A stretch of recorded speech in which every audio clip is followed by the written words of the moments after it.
Bienvenue dans Au cœur de l'info sur France 24. Il est 19h à Paris. À la une de l'actualité en Syrie, le tombeau d'Hafez al-Assad qui a été incendié. 19h10, le débat consacré à la Syrie. 3 jours après la chute de Bachar el-Assad, la population est entre enthousiasme et interrogation. Quelles sont les conditions pour une transition inclusive? On va aussi bien sûr évoquer le jeu des puissances régionales et internationales, notamment les États-Unis, l'Iran ou encore la Turquie. Dans une dizaine de minutes, le débat. La Syrie, 3 jours après la chute du président Bachar el-Assad, le tombeau de son père, Hafez al-Assad, a été incendié dans son village natal. La vie reprend donc peu à peu dans le pays, en Syrie, donc, et notamment à Damas. Le nouveau Premier ministre Mohamed al-Bashir a promis de garantir les droits de toutes les communautés. On fait un point en image avec Natalia Odisharia.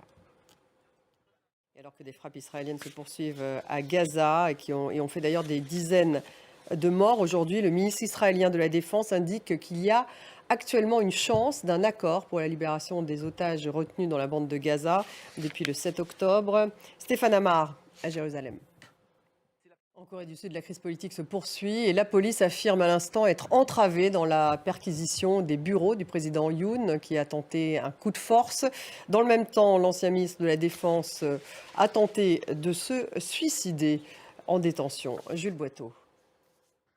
Direction la Tunisie à présent, le coût de la vie a explosé. Dernier exemple en date, le prix de la pomme de terre, un légume qui est même parfois introuvable. Les autorités multiplient les saisies de stocks illégaux, revendus beaucoup plus cher. Reportage de notre correspondante Lilia Blaise, également de Hamdi Atlili.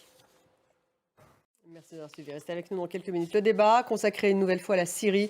3 jours après la chute de Bachar el-Assad, on va revenir sur les conditions d'une transition inclusive. On va également évoquer le jeu des puissances, les puissances régionales et internationales. Restez avec nous.